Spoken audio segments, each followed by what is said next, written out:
Hola, esta es la clase de Mujeres Hermosas de la Escuela Bíblica Dominical de la Iglesia Cristiana Bautista Getsemaní de Guadalajara. Mi nombre es Rebeca Hernández y vamos a dar inicio con una oración. Gracias, Padre bendito, porque nos permites tomar este tiempo de estudio. Te pedimos que nos guíes en el aprendizaje de la enseñanza tuya para nosotros en este día y te pedimos que nos ayudes a retener esta enseñanza cada día. En el nombre de nuestro Señor Jesús te lo pedimos. Amén. En esta clase estamos trabajando con el material que se titula La Biblia libro por libro y estamos ya avanzando a lo que es el Evangelio de Mateo, que es la segunda parte de nuestro libro. Y nuestra unidad es la número 5, el anuncio del reino triunfante. Ya estamos por terminar. El estudio de hoy es el 47 de 52, entonces estamos muy cerca de llegar al término de este libro. El contexto para esta ocasión es el capítulo 24 y el versículo clave está del capítulo 24 en el versículo 14. Dice, y será predicado este evangelio del reino en todo el mundo para testimonio a todas las naciones, y entonces vendrá el fin. En verdad central la he titulado El cumplimiento de las profecías del Señor Jesús son inspiración para creer en sus promesas. Es algo que me pareció muy importante recalcar, de que el Señor hizo una profecía en la que se cumplió al pie de la letra, y es algo que nos permite confiar en que si Él promete algo, entonces también lo va a cumplir, ¿no? ¿Cuál sería nuestra meta de enseñanza-aprendizaje? Pues demuestra que tu conocimiento de esas profecías que el Señor Jesús dijo y tu actitud de confiar en que sus promesas también serán cumplidas. Este es el énfasis que he querido darle. Este es el mismo bosquejo que ustedes tienen en su libro. Dice en el punto 1, Jesús profetiza la inminente destrucción del templo, su segunda venida y el fin del mundo. En el siguiente dice señales que anticipan, bueno, aquí hay un error, anticipan el fin. Dice la 3, la abominación desoladora. Luego en el 4, falsos cristos y falsos profetas. En el 5, la venida del Hijo del Hombre. En el 6, parábola de la higuera. Y para dar inicio empezaremos entonces con Jesús profetiza la inminente destrucción del templo, su segunda venida y el fin del mundo. Vamos a leer el texto que corresponde. Este es Mateo 24 del 1 al 3. Dice, cuando Jesús salió del templo y se iba, se acercaron sus discípulos para mostrarle los edificios del templo. Respondiendo él les dijo, ¿veis todo esto? De cierto os digo que no quedará aquí piedra sobre piedra que no sea derribada. Y estando él sentado en el monte de los olivos, los discípulos se le acercaron aparte diciendo, dinos, ¿cuándo serán estas cosas? ¿Y qué señal habrá de tu venida y del fin del siglo? Lo primero que podemos mencionar aquí es que probablemente esa exclamación que Jesús hizo, o sea, el Señor Jesús hizo, aún se podía escuchar en el sentido de tenerla presente, ahí así es como me refiero, cuando él menciona el templo quedará desierto, desolado, ¿no? Al momento de que él saldría del templo, entonces ese templo queda solo, desolado de la presencia de Dios. Y luego dice, y luego continúa mencionando algo relacionado con su ausencia, será por un tiempo determinado. Y esta es una parte muy clave para el estudio de hoy, porque precisamente él menciona que él no lo verán otra vez hasta que ellos, los judíos, le digan bien, bendito el que viene en el nombre del Señor, o en el nombre de Dios. Entonces, ese es el tiempo determinado. Cuando ellos le digan, bendito el que viene en el nombre. Entonces son dos conceptos, el templo solo desierto y él no va a estar ahí, él está ausente, hasta que entonces ellos ya de alguna manera lo consideren, ¿no? Quizá, también es otra reflexión, quizá ese mensaje propició que los discípulos llamaran la atención del Señor Jesús a la magnitud de la construcción del templo, porque entonces dice que salieron del templo y algo que quizás se les quedó grabado ese hecho de alguna manera de la soledad, de alguna manera de lo que refirió al templo, y entonces ellos le dicen algo relacionado de la magnitud del templo, ¿no? Le hablan de esa construcción tan magna que es el templo, ¿no? Entonces, nosotros podemos entender que esta sería una de las imágenes que nos da una idea. Ahora sí, fíjense que yo tenía la reflexión de que cómo se verían las personas con relación al tamaño del templo, y esta es la que pude encontrar con relación a tener personas allí. Miren, entran desde acá y luego aquí hay un atrio y luego más adelante está otro atrio, o sea, espacios aquí donde ellos están teniendo diferentes funciones.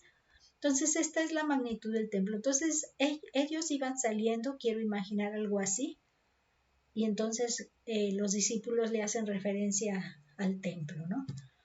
Jesús les enfatiza en ese momento en que está él recibiendo pues el énfasis de la magnitud del templo, les enfatiza que del templo no quedará piedra sobre piedra.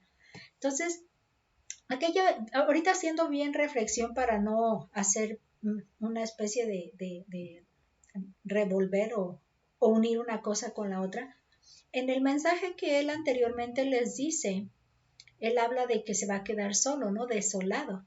Quédense pues con su templo. Pero en esta ocasión, al ellos sentirse quizás hasta orgullosos, ¿no? Los discípulos que sentirse como orgullosos, de alguna forma él les dice, pues ¿saben qué?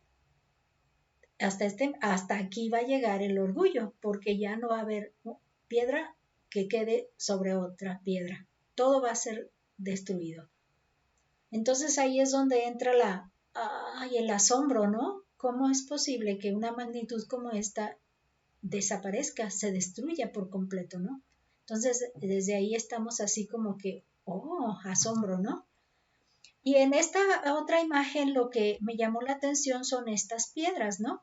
Aquí se le detallan un poquito más, se le ven. Hasta donde yo entiendo, quiero entender pues porque no, pero no lo tengo claro, es que es más como una maquetita, ¿no? Una maqueta aquí. Pero si sea maqueta o no maqueta, yo veo piedras que me traen a colación, a memoria, ese hecho de que no va a quedar una piedra sobre otra, sino que todo va a ser destruido. Quiero entender eso, ¿no? Que todo esto va a estar, no va a quedar huella de él, no va a quedar rastro de él. Así es como lo estoy entendiendo. Ya cuando entonces siguen caminando, dice, ya en el Monte de los Olivos, los discípulos de Jesús le preguntan sobre ese hecho, ¿no? Sobre la destrucción del templo y sobre el tiempo determinado de su venida. Por lo menos esas dos cosas yo sí las quiero enfatizar, aunque también dicen el fin del fin, ¿no? ¿Cuándo vendrá el fin? Y ahorita podríamos entender a qué fin se refiere, ¿no? ¿Qué interpretaban ellos cuando pudieran decir? Porque en este caso, él no lo está mencionando previo, sino que ellos se lo agregan y dentro de sus preguntas, pero no había hecho ningún preámbulo con relación a esas, ¿no? Sí dijo que ya no lo verían, entonces, ¿cuándo es que te volvemos a ver? Y la destrucción que recién les acaba de mencionar, entonces por ahí está. Fíjense que aquí encontré esta imagen que me menciona que este es el Monte de los Olivos, pues de hecho se ve que sí va ascendiendo este monte, miren, está hermoso. Y también encontré esta otra en donde si tú estás sentado en el monte, estás de frente a esta zona, ¿no? A esta sección de casas. Yo estoy, bueno, uno de los comentaristas hacía referencia de que estaría quizá frente al templo, ¿no? Y de ahí empieza la conversación estando sentados a esta distancia y mirando el templo hacia el frente. Igual no hay ninguna descripción que nos diga esto, pero En una de estas imágenes pues me hizo imaginar que estamos sentados acá en un punto de este lado y mirando hacia allá con una proyección hacia abajo, ¿no? Aquí en notas sobre la Biblia de John Wesley, dice, los discípulos preguntan confusamente sobre el tiempo de la destrucción del templo, en cuanto a las señales de la venida de Cristo y del fin del mundo, como si imaginaran que estas dos eran la misma cosa. Entonces, John Wesley de alguna manera nos hace como una interpretación de por qué razón ellos agregarían lo de el fin del mundo, porque probablemente ellos dicen, si Él viene otra vez, entonces el mundo se va a acabar. Así lo hubieran interpretado. Nuestro Señor responde claramente acerca de la destrucción del templo y de la ciudad con las señales que preceden. Y aquí es donde puse las citas y sus subsecuentes que estarían incluyéndose, que así es como lo presenta John Wesley. Entonces, lo que va a hacer el Señor Jesús es empezar a darles algunos detalles de cómo van a ser esa destrucción del templo y cuáles van a ser las señales, las cosas que les van a ayudar a entender que ya está eso por suceder o está sucediendo, ¿no? Entonces, hasta ahí más o menos es la introducción en ese primer punto. Y luego ahora pasamos al segundo punto donde dice señales que anticipan, ¿no? Les había dicho anticipan, ¿no? Anticipan el fin del mundo. No está bien escrito, lo confundí yo misma. El fin, anticipan el fin y ahí, punto. Y esto sí es un pasaje ya un poco más extenso que es del versículo 4 al 14 y dice así. Respondiendo Jesús les dijo, mirad que nadie os engañe, porque vendrán muchos en mi nombre diciendo, yo soy el Cristo, y a muchos engañarán. Y oiréis de guerras y rumores de guerras, mirad que no os turbéis, porque es necesario que todo esto acontezca, pero no es el fin. Porque se levantará nación contra nación y reino contra reino, y habrá pestes y hambres y terremotos en diferentes lugares. Y todo esto será principio de dolores. Entonces os entregarán a tribulación y os matarán, y seréis aborrecidos de todas las gentes por causa de mi nombre. Muchos tropezarán entonces y se entregarán unos a otros, y unos a otros se aborrecerán. Y muchos falsos profetas se levantarán y engañarán a muchos. Y por haberse multiplicado la maldad, el amor de muchos se enfriará. Mas el que persevere hasta el fin, éste será salvo. Y será predicado este evangelio del reino en todo el mundo para testimonio a todas las naciones, y entonces vendrá el fin. Lo primero que vamos a ver es que Jesús les advierte que se cuiden de ser engañados por aquellos que dirán ser el Cristo. Esta es la primera señal, ¿no? Una de las cosas que les advierte. John Wesley nos está mencionando, dice, mirad que nadie os engañe, esa es la referencia. Dice, la advertencia está diseñada más particularmente para los cristianos sucesores, a quienes los apóstoles representaban entonces. La primera señal de mi venida es el surgimiento de falsos profetas, pero es muy probable, muchas de estas cosas se refieren a eventos más importantes que están por venir. Entonces, esta sí será la primera, pero no es algo que dijéramos única cosa, sino apenas es como la primer cortina para entrar por un largo pasillo, ¿no? En el comentario sobre toda la Biblia de Matthew Henry encontramos que la aparición de estos falsos cristos y pretendidos mesías fue ocasión para dividir a aquel pueblo en partidos y facciones, lo que hace más fácil y rápida su ruina. Y el pecado de los muchos que fueron desviados por ellos ayudó a llenar la medida. ¿Se acuerdan de cuando dice llenar la medida? La medida de sus padres, que significaba la maldad que ellos tenían, completadla ustedes en su propia vida. No se queden cortos, complétenla, llénenla. Llenen la medida de maldad que ellos también tuvieron. Entonces aquí nos hace Matthew Henry una descripción de que la división que tuvieron entre ellos, porque cada uno buscaba algo con relación a ese Mesías, ¿no? Entonces, o con relación a las al poder político que querían de su nación. Entonces, el hecho de que entraban diferentes partidos y facciones, estamos hablando ya de intereses más particulares de cada grupito. Esto hizo que más pronto se desmoronara, como dicen, la mazorca, decimos ahí, ya se desmoronó, sale uno, se dice eso cuando, otra vez volviendo a lo de la cuestión de matrimonio, ¿no? De cuando uno se casa y son varios hijos, dicen que al casarse uno la mazorca se desmorona, ¿no? Bueno, ya se me fue. No soy muy de dichos, pero lo recuerdo de pronto y se desmoronó la mazorca. Algo en ese sentido, pues como hay muchas facciones, empezaron más fácilmente a desmoronar. Luego dice, fue una prueba para los discípulos de Cristo y por lo tanto conveniente a su estado de prueba. Fue una situación que, vamos, como si era el tiempo del examen o de un momento de fin de semestre en donde había que realizar pruebas finales o semestrales. Y este tiempo era conveniente a su estado, dice, para que los que son perfectos se manifiesten.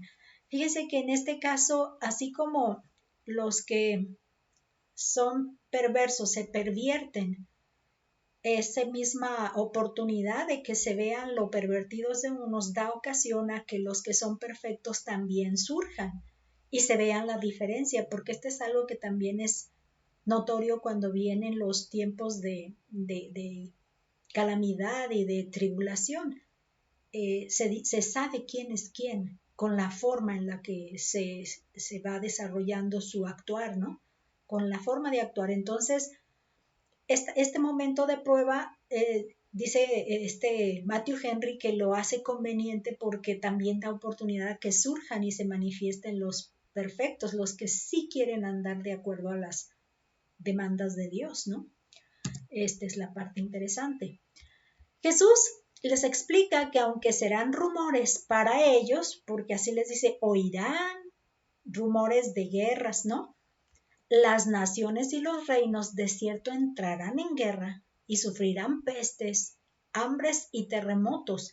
Y algo que nosotros entendemos esto porque hubo historiadores que lo registraron. Y precisamente en la Biblia de Cambridge para escuelas y colegios nos hablan un poquito de esos historiadores. Fíjense, por ejemplo, dice, en la parte donde dice y guerras y rumores de guerras, rumores, ¿verdad? Rumores, ¿será que está pasando?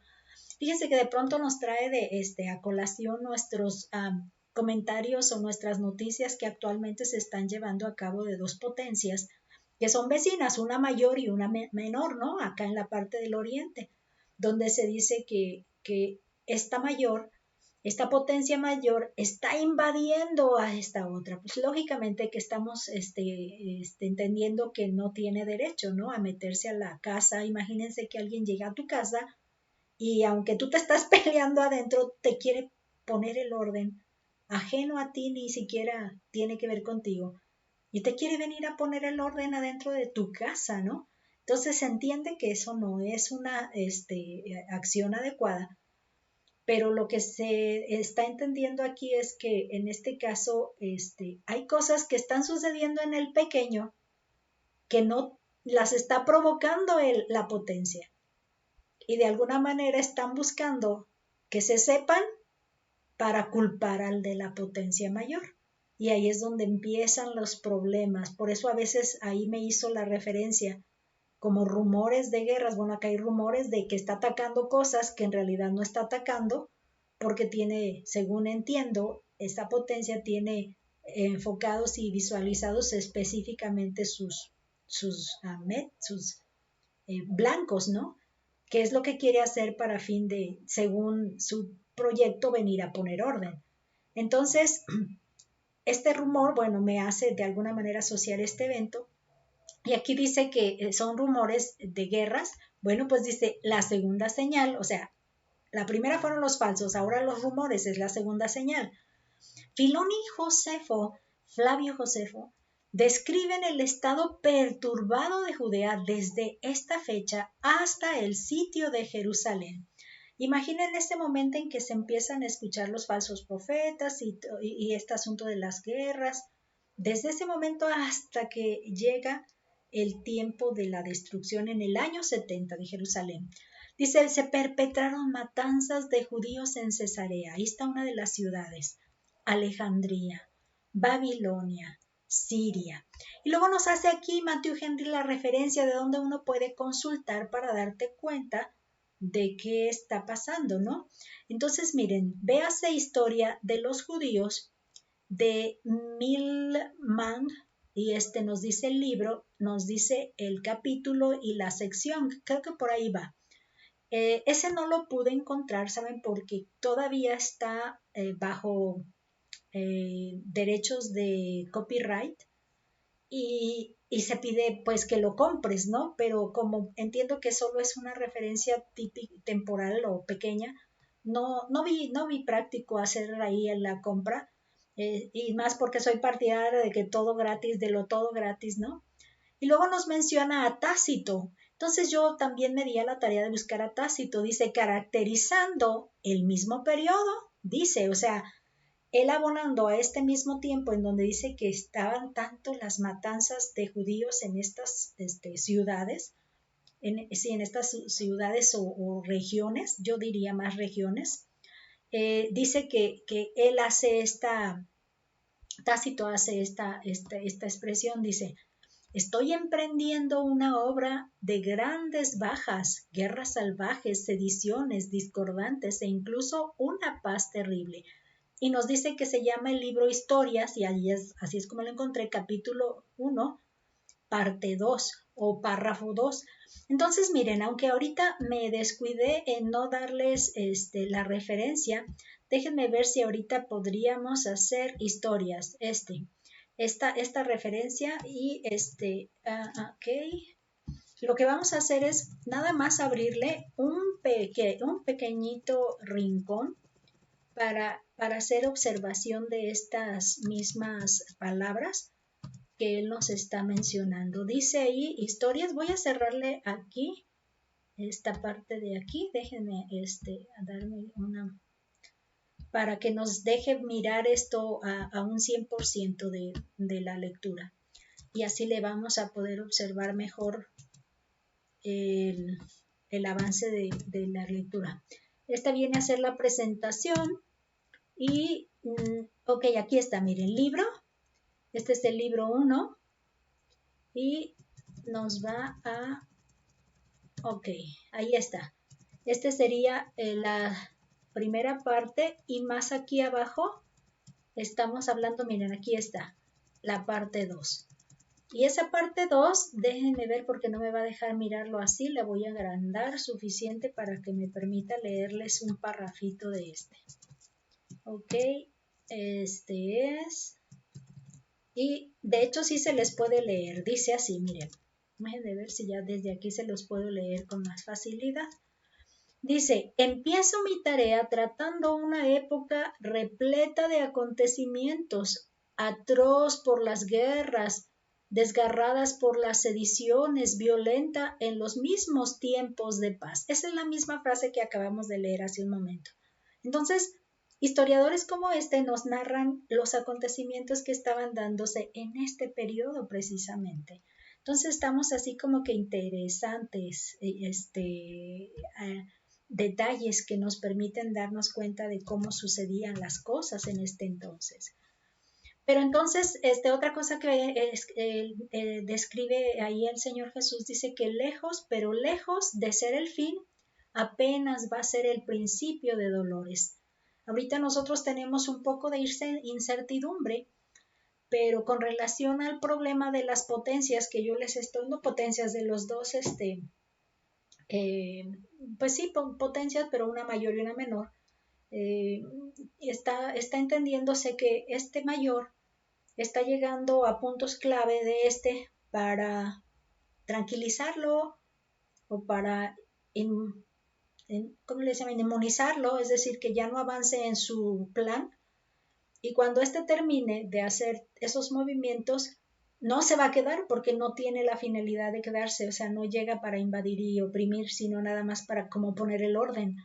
Entonces está claro que se va a retirar y pero va a dejar la paz ahí porque esta pequeña está abusando de su autoridad a costa de la muerte de algunos que son apreciados por esta potencia mayor. Entonces, eso sí sería importante que al final de esto no sabemos, esperamos que esto no va a ser algo a largo plazo. En cuanto cumpla sus metas, se va a retirar. Entonces, en este caso de el Señor de Jerusalén y de lo que el Señor les está profetizando, que pudiera ser, solo va a ser temporal un momento, no, empieza el problema, empieza a surgir y empieza a surgir de manera que se hace grandísimo. Entonces, esto es algo que sí estamos, pues ahora sí que empezando a desilvanar ahí toda esta profecía. En el comentario de la Biblia del expositor, dice: nuestro Señor primero advierte a sus discípulos que no esperen la crisis demasiado pronto, o sea, que pronto se va a acabar. No, no lo esperen. En este pasaje, Él prepara las mentes de sus discípulos para los tiempos de angustia y prueba por los que deben pasar antes de la venida del día del Señor. Fíjense que esta es la frase más acertada con relación a la profetización de que Él vendrá, porque Él dice que vendrá. Entonces, este día del Señor es un término que se usa mucho en el Antiguo Testamento para dar a entender que es el tiempo de la venganza del Señor o de la ejecución de la determinación del Señor con respecto de un pueblo que no se arrepiente y que no vuelve a Él. Y esto es algo que me ha sido muy importante que en el expositor nos los estén identificando desde este momento. Dice este día, la venida del día del Señor grande y manifiesto, que estaba cerca. Habrá falsos cristos y falsos profetas, habrá guerras y rumores de guerras y sacudimientos de naciones y hambres y pestilencias y terremotos en diversos lugares. Sin embargo, todo será principio de dolores. Entonces, estemos claros de que estos acontecimientos van a tener esa identificación como el día del Señor grande y manifiesto, donde el Señor va a efectuar la determinación que tiene para este pueblo de Jerusalén, en Jerusalén y en este pueblo judío. Dice: el Señor Jesús les declara que les espera tribulación, aborrecimiento y muerte. Esto es lo que les declara. Y nosotros vemos que John Wesley nos menciona: entonces os entregarán a la aflicción, como si vosotros fuerais la causa de todos estos males, y seréis odiados por todas las naciones, incluso por aquellos que toleran todas las demás sectas y partidos. Pero en ninguna nación tolerarán los hijos del diablo a los hijos de Dios. Aquí lo que me llama la atención, según la visión de John Wesley, es que el problema de quienes los van a afligir y odiar es que ellos mismos van a tolerar a otros grupos que pudieran tener de alguna manera razón de ser odiados, pero como ellos tienen la maldad en su corazón, ellos serán hijos del diablo porque se van a dejar dominar por la maldad, por lo que John Wesley nos hace ver que nunca un hijo del diablo va a tolerar o va a dejar de tolerar. Más bien dicho, en ninguna nación dice, se van a tolerar. Si yo soy hijo del diablo, no voy a tolerar a un hijo de Dios. Así entendámoslo. Entonces, aquel que es hijo del diablo jamás tolerará a un hijo de Dios, porque su maldad no se lo va a permitir. Esto es lo que nos está. Entonces, desde allí estamos entendiendo cómo fue que ellos no pudieron ser tolerados y perseguidos. Fíjense, dice el Señor Jesús les dijo, les dijo que serían inducidos a pecar. Esta es la expresión que traduje del significado que encontré de la palabra donde se hace referencia. Dice, los traicionarán y los aborrecerán. Esta primera parte también nos da tres acciones, ¿no? Dice, serán inducidos a pecar, los traicionarán y los aborrecerán. Entonces, esos que fueron inducidos a pecar fueron los traicioneros y los aborrecedores. Y aquí es donde encuentro la palabra de la que estoy hablando, que precisamente dice, tropezarán. Dice, se escandalizó, que significa escandalizar y viene de la palabra escandalón, que significa un escándalo. Entonces, también puede ser como se atraparán, es decir, hacer tropezar figuradamente, tropezar transitivamente, dice, o inducir al pecado, la apostasía o al enojo. Aquí es donde menciona, fíjense, la apostasía es cuando renuncias a la fe que tenías inicialmente. Y no nada más renuncias a ella, sino que la combates. Entonces, todos aquellos que estaban dentro de la iglesia de Cristo, basados en esta declaración de Pedro, que dice, tú eres el Cristo, el Hijo de Dios, del Dios viviente. Esta declaración formó, si se acuerdan, integró a todos el grupo de la iglesia de Cristo. Entonces, todos estos que habían estado dentro de esta fe, resulta que ahora tropiezan y se vuelven contra los que eran parte, ¿no? Este sería el diccionario hebreo y griego de Strong. Y en el diccionario de definiciones griegas de Teyer, dice para poner una piedra de tropiezo o impedimento en el camino, como si fueran una piedra que les estorbó y de ahí entonces hicieron esa caída, sobre el cual otro puede tropezar y caer. Metafóricamente se ofendió por esta situación, ¿no? Entonces, otra de las cosas que le viene, y aquí también le insiste, es incita al pecado, hacer que una persona comience a desconfiar y abandone a alguien en quien debe confiar y obedecer.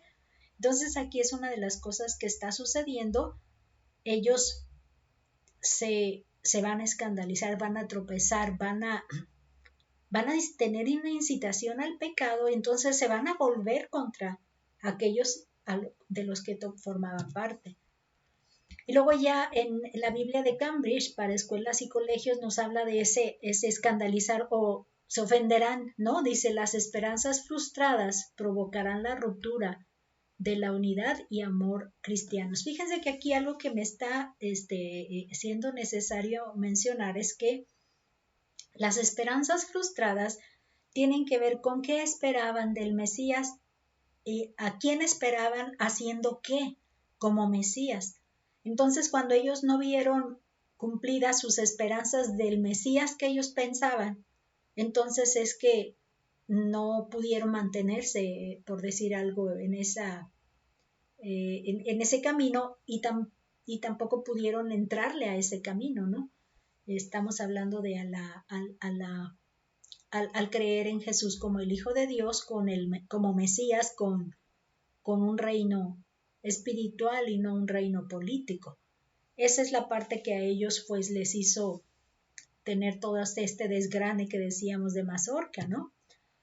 Dice, además Jesús les dijo que falsos profetas aparecerán y engañarán, falsos profetas, diciéndoles, marcándoles la guía, marcándoles el camino, ¿no?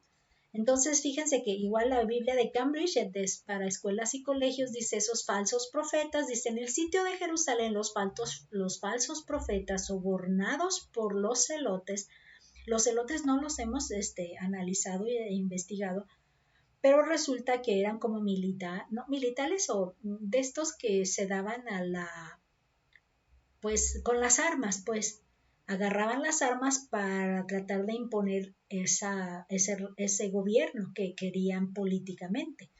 Ellos fueron los celotes. Dice, estos falsos profetas sobornados por los celotes mantuvieron al pueblo en un estado de excitación febril, como si el libertador designado, o sea, el Señor Jesús, aún fuera a aparecer.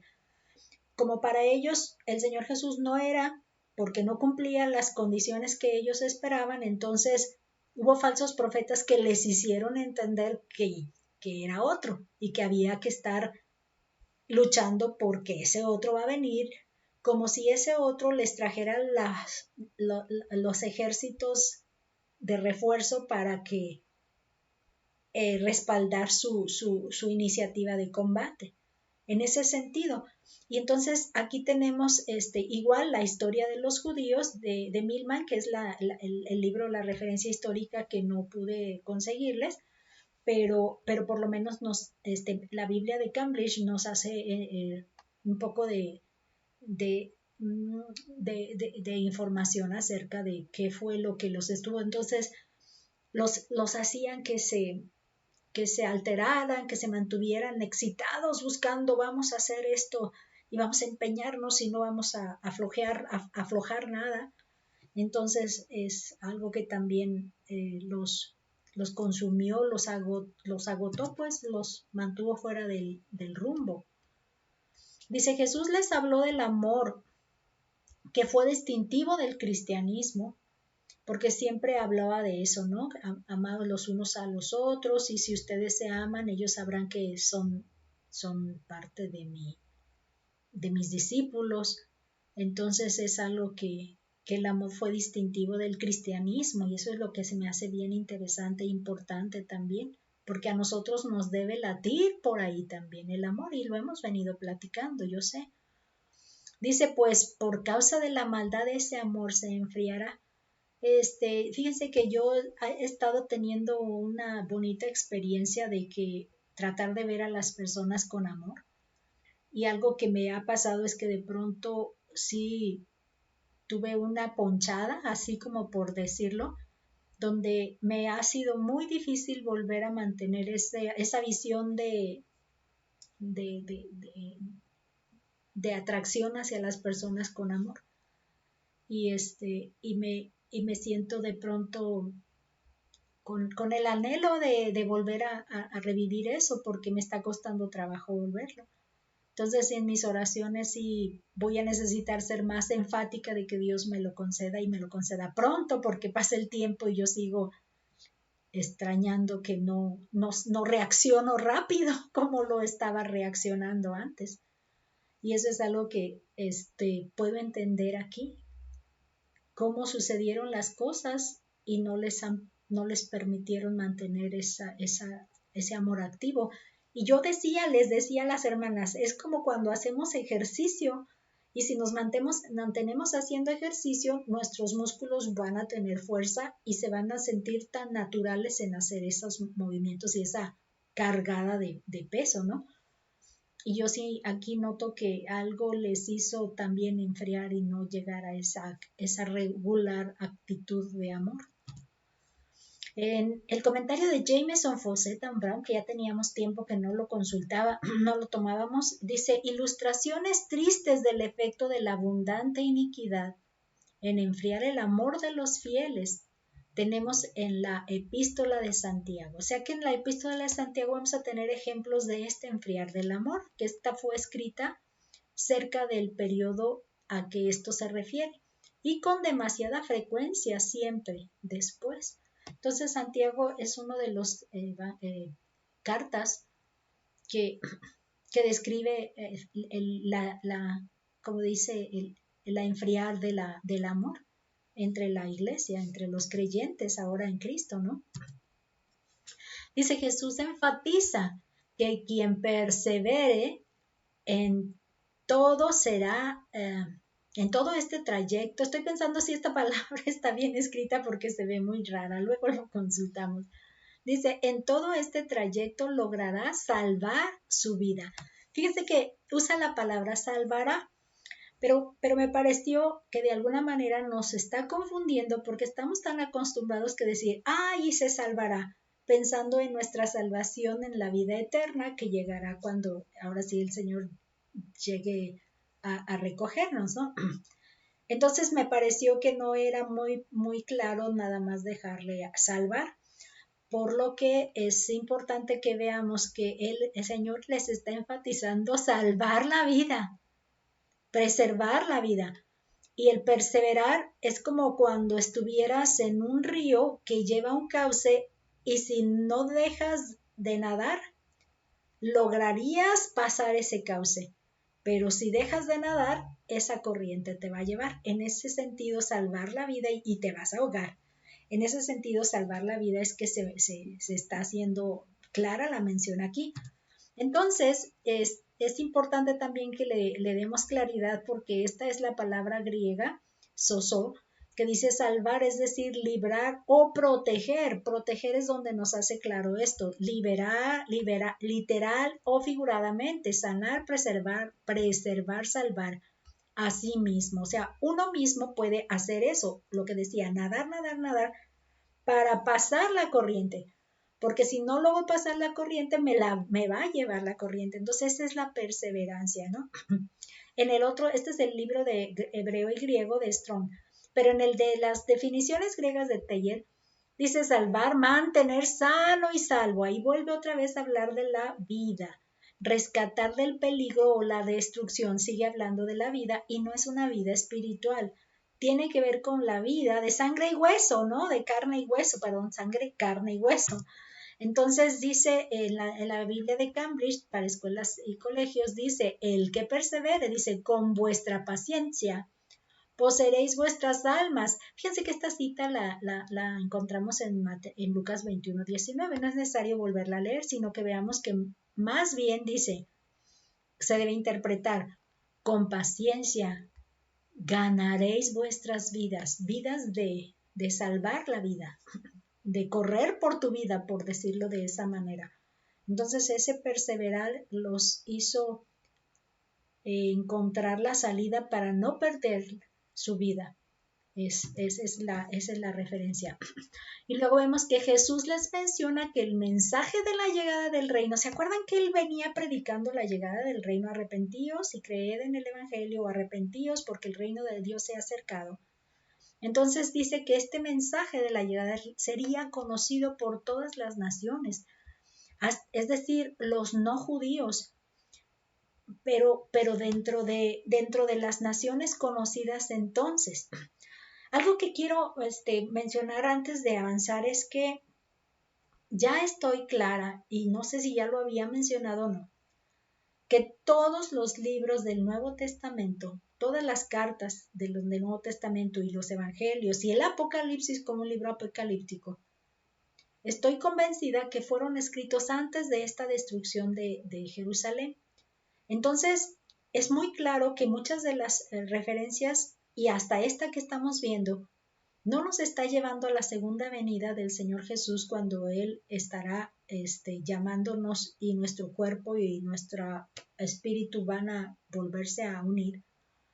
No está refiriéndose allá en esto. En muchos de los textos, quizá cuando mucho, y eso, por eso es que es muy difícil poderlo asegurar al 100%, ni de una ni de otra posición, porque hay que ser como Matthew Henry, hay que ser como Jameson Fawcett Brown, que tienen unos libros así y que se han dedicado vida entera en estar estudiando para darse uno cuenta, este pasaje tiene referencia para esto y para esto otro, pero en este sí me queda claro que esto que estoy diciendo, que fueron escritos todos antes de la destrucción de Jerusalén, ninguno fue escrito después.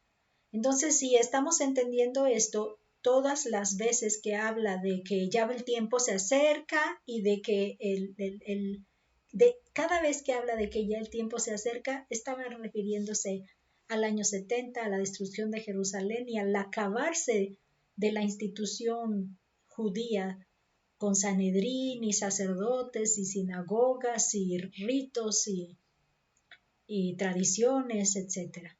Entonces, algo que lo que sí es algo claro es que este mensaje del reino llegó a todas las regiones, todas las naciones reconocidas en ese entonces, y fue algo que les hizo, por eso se dieron cuenta de esta situación que pasó en Jerusalén y de esta situación que era consecuencia de no haber creído, de no haber, como decía el pasaje, porque no reconociste el tiempo de tu visitación.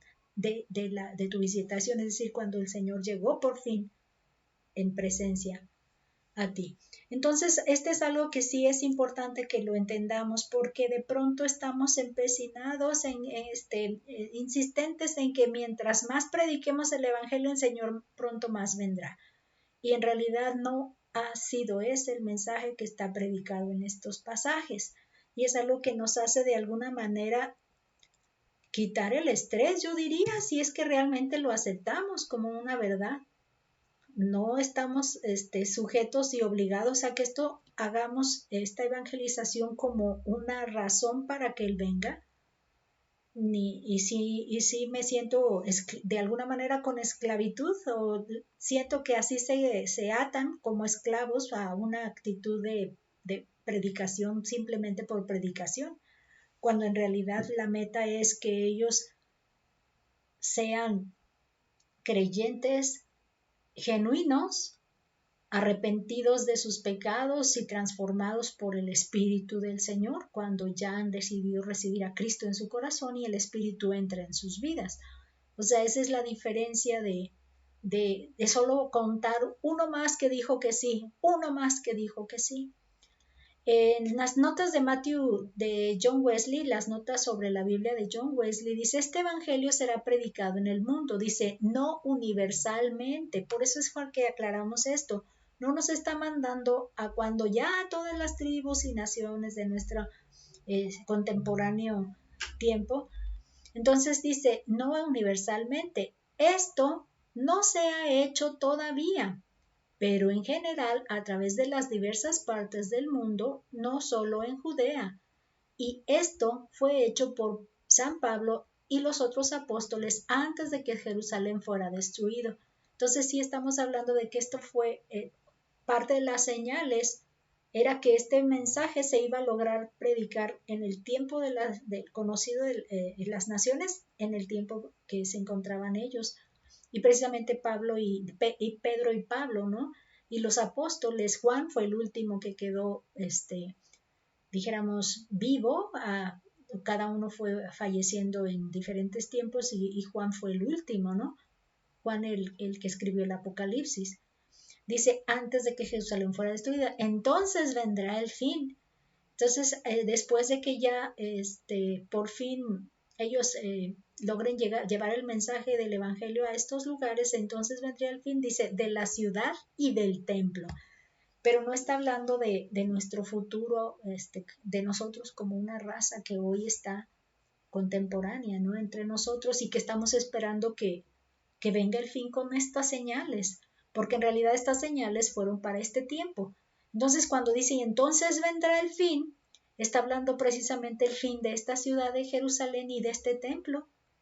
Dice, la historia de la guerra de los judíos de Josefo es el mejor comentario sobre este capítulo. Es un maravilloso ejemplo de la providencia de Dios, que él, un testigo ocular y uno que vivió y murió como judío, ha preservado, especialmente de una manera tan extraordinaria para transmitirnos una colección de hechos importantes que tan exactamente ilustra esta gloriosa profecía en casi todas las circunstancias. Déjenme ver si podemos hacer una observación de porque esta referencia la tengo acá, la guerra de los judíos. Ya les había mencionado que la podíamos descargar y algo que va a ser útil es precisamente sí hacer esto. Miren, por ejemplo, este tiene 7 libros, si no me equivoco, porque no lo he leído todo al pie de la letra, pero lo que sí me di cuenta, fíjense, anoté aquí, revueltas en tiempo de Félix. Si ustedes se acuerdan, Félix en tiempo de Pablo, que decía que él apeló al César o apeló en Cesarea, estuvo Félix allí, que era el gobernador allí, y luego apeló al César, ¿no? De Jerusalén a Cesarea. Entonces Félix está, despuesito de que el Señor Jesucristo ascendió, está Pablo en esta situación donde ya está en camino a Roma y de ahí ya sucedieron los viajes. Entonces, este tiempo de Félix aquí los describe, miren, Y lo que hago yo rápido es irme página por página y nos da el título de cada situación de la crueldad que Floro ejecutaba contra los judíos y Jerusalén.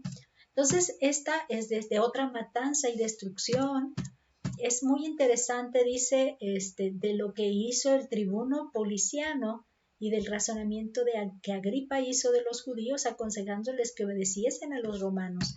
Entonces está una descripción muy interesante de todo esto. Y si realmente pudiéramos, ahorita quizá no se alcanza a detallar mucho lo que quiero mostrarles, pero déjenme nada más donde podamos ver el encabezado de un libro. Miren, muertos en Cesarea, ¿se acuerdan que decía Cesarea, Siria, Alejandría y Babilonia eran las ciudades? Y aquí los describe. Y lo que les decía es que pueden leerlo de una manera fácil de entender. Déjenme ir, esta fue muertos en Alejandría, miren, aquí está la referencia de Josefo. Se llama Flavio Josefo. Y les quería mostrar el nombre, porque ustedes van a poder buscar la guerra de los judíos de Josefo y les van a dar varias opciones. Pero, por ejemplo, miren, las guerras de los judíos, Flavio Josefo, el libro tercero, capítulo 1, dice, de la vida del capitán Vespasiano y de 2 batallas de los judíos. De hecho, Vespasiano llegó a ser el César en el tiempo en el que el templo de Jerusalén, o sea, el templo de Jerusalén fue destruido porque él llegó a ser el César. Y fueron él y su hijo Tito los que eran los más, pues de decir, audaces en este sentido de combatir, sobre todo porque lo que quieren es hacer eso de terminar con las batallas de los mismos judíos entre ellos.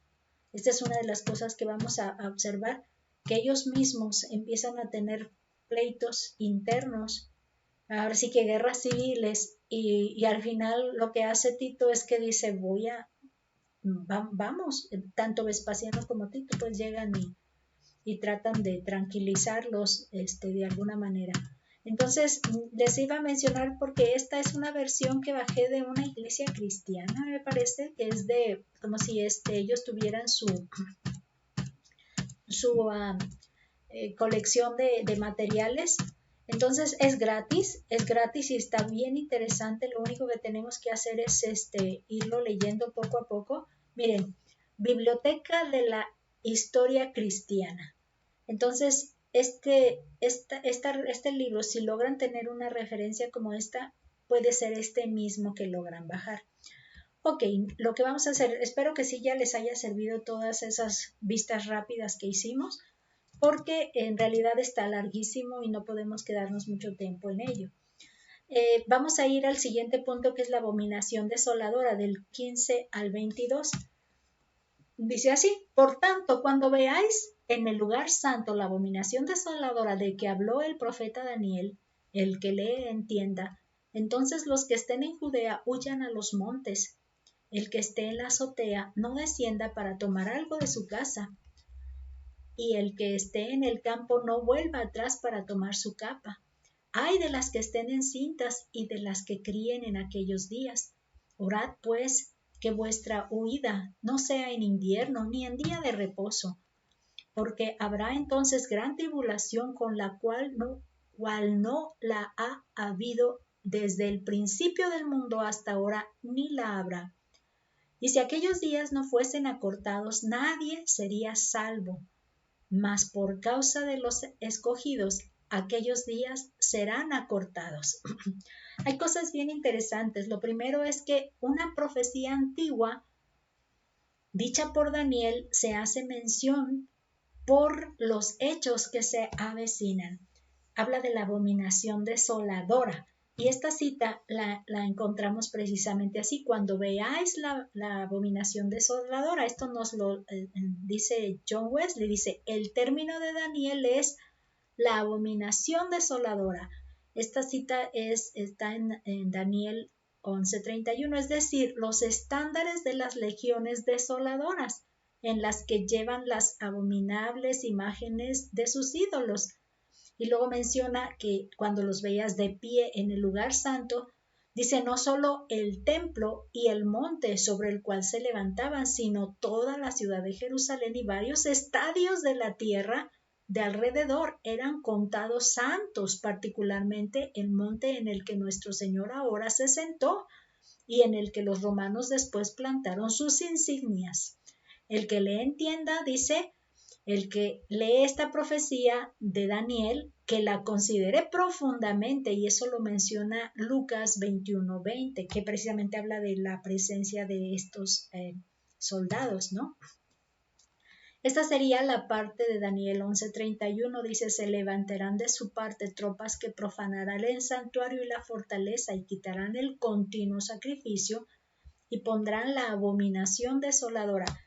Precisamente Daniel está describiendo estos acontecimientos porque están hablando de que ya no va a haber sacrificio por el pecado, ya no va a haber esas ceremonias que estaban establecidas como pueblo judío y van a terminar. Entonces, esta presencia de los romanos para la destrucción de Jerusalén acabará con todo esto, y a eso precisamente abominación desoladora le llaman a la presencia de todos ellos, porque así lo describe Lucas, o sea, no lo estamos nosotros sacando de imaginación, sino que Lucas describe que esa es la abominación desoladora. Es quien lo traduce.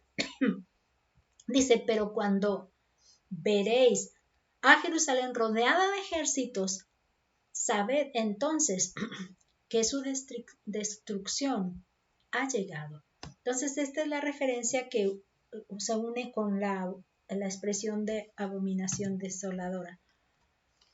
Dice, llegado el momento, deberán huir para salvar su vida, sin detenerse a mostrar consideraciones, porque precisamente el Señor hace alguna mención de esas consideraciones, que si estuvieran encinta, que si fuera en invierno, que si fuera en día de sábado, que si estuvieran en la azotea y quieren bajar por su capa, o sea, esas son las consideraciones que él dice que no se detengan a mostrar consideraciones. En F.B. Meyer, a través de la Biblia día a día, de F.B. Meyer, dice, la abominación desoladora se explica en Lucas 21:20, que es lo que veníamos diciendo y nos lo está reforzando F.B. Meyer.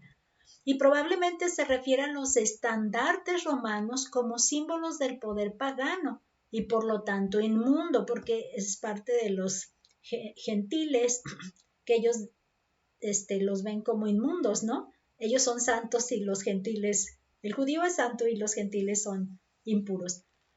Entonces dice, tan apremiante sería su necesidad de huida que se deben usar los escalones exteriores de las casas. Ninguno podría tratar de salvar su propiedad.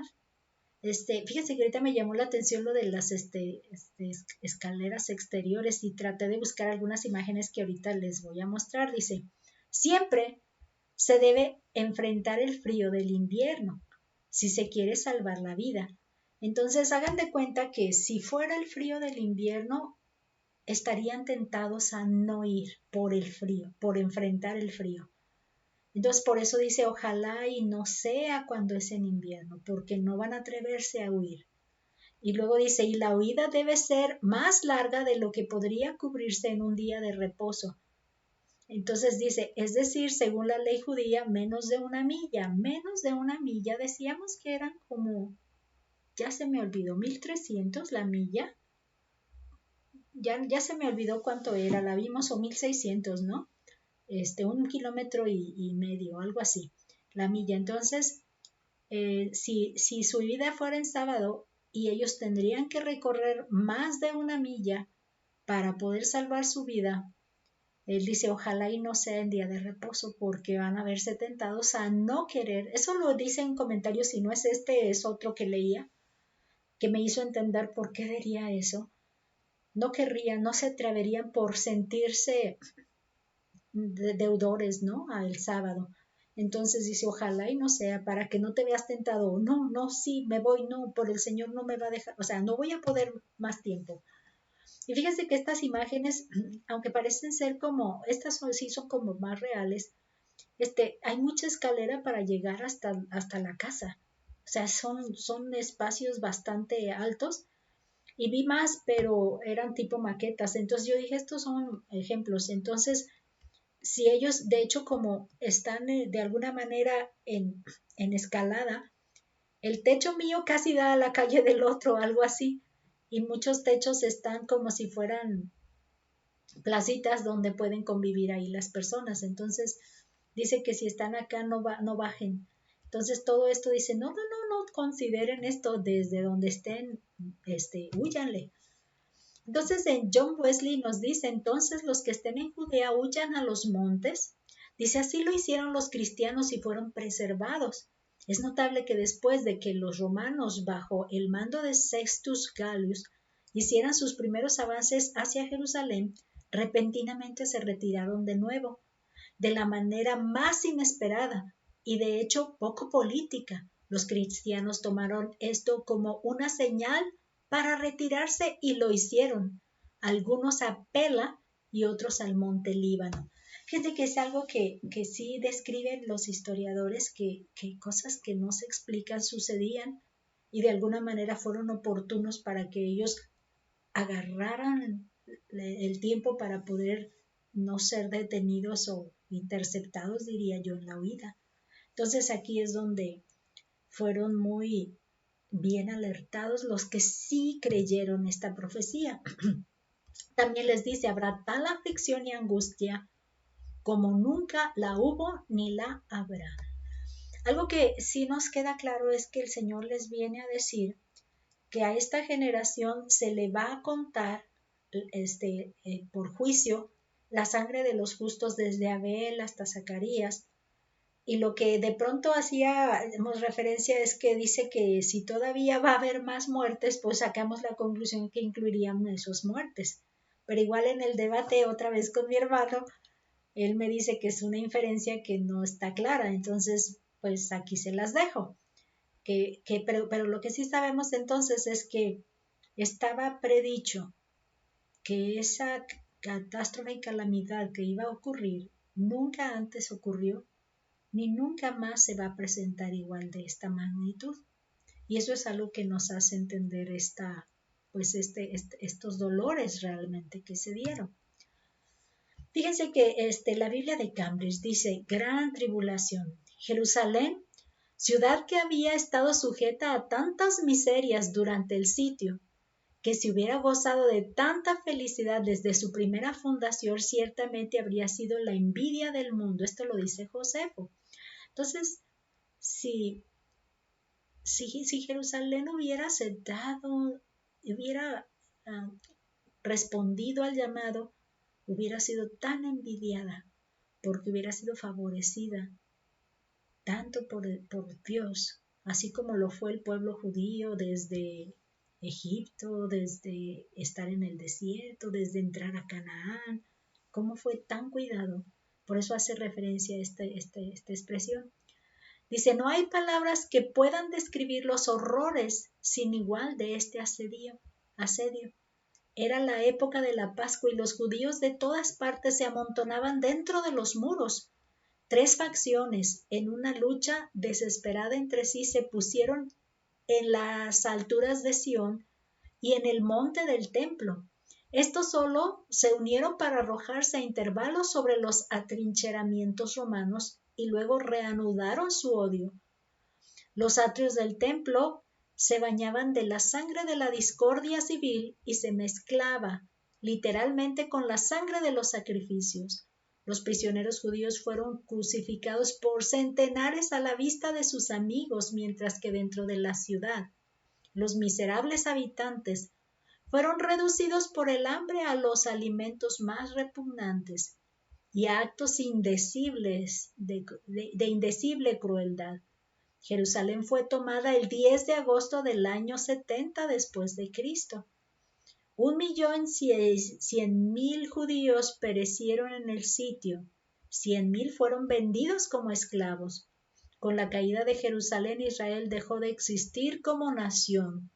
fue verdaderamente el final de una edad o de una época, pues de ritos, de costumbres, de todo aquello que venían ellos como institución, ¿no? Como si fueran una institución. Y sí nos describe todas las cosas pero sí no dejemos de incluir en nuestro relato que ellos estaban divididos en bandos, en facciones que se peleaban y luchaban unos con otros. Y se provocaban que otros los destruyeran. Bueno, se destruían pues entre ellos. Dice, el Señor Jesús expresa que su amor a los escogidos, así le puse, porque dice que algo que tener consideración, si no tuviera tenido consideración por los escogidos, dice que su amor por ellos hará que esos días no sean prolongados para evitar su completa destrucción. Imaginemos que ellos se sienten cansados de estar huyendo y de pronto se detienen y como estos vienen con mucho ímpetu para poder ya pues apaciguarlos, se llevan entre sí a los que no están haciendo revueltas ni nada, que son los escogidos. Entonces esa sería la parte dañina, ¿no? Aquí. La Biblia de Cambridge dice en esos días, esos días deben acortarse, o sea que esa fue el designio de, no, se van a cortar, deben acortarse porque si no, no van a alcanzar a librarla, ¿no? Dice, varias circunstancias ocurrieron para acortar la duración del sitio, como el escaso suministro de provisiones, el estado de gentío de la ciudad, las guerras internas y el abandono de importantes defensas. A Tito le pareció tan intenso el lugar que exclamó, ciertamente hemos tenido a Dios de nuestro lado en esta guerra. Y fue solo Dios quien expulsó a los judíos de estas fortificaciones. Y esto lo describe Josefo.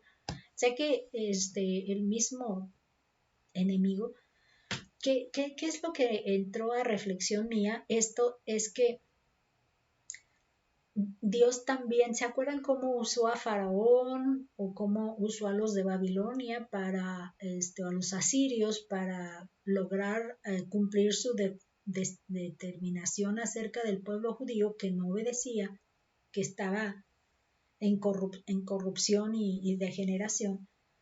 Ahora fue Tito, Vespasiano Tito, que cumplen los designios del Señor, de Dios, y la profecía que ahora estamos viendo. Entonces ellos recibieron pues la mano, le echó la mano Dios mismo, porque ellos eran la espada y ellos eran el ejército que combatía los designios ya determinados para este pueblo y su vanidad, que era el templo, porque precisamente ellos sentían que ahí eran los reyes, los gobernantes, y querían seguir siendo los dueños, ¿no?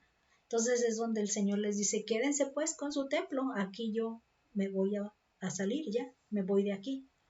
Eso lo vimos en la lección pasada. Vemos también que está en el punto 4 falsos cristos y falsos profetas, algo que nos parece que se repite, ¿no? Que se repite para allá. Dice, entonces si algunos dijere, mirad, aquí está el Cristo, o mirad, allí está, no lo creas, porque se levantarán falsos cristos y falsos profetas y harán grandes señales y prodigios, de tal manera que engañarán, si fuere posible, aún a los escogidos. Ya os lo he dicho antes. Entonces es como si se hubiera repetido, de alguna manera reforzado. Y eso es lo que yo estoy entendiendo. Y así que si os dijeren, mirad, está en el desierto, no salgáis, o mirad, está en los aposentos, no lo creáis, porque como el relámpago que sale del oriente y se muestra hacia el occidente, así será también la venida del Hijo del Hombre.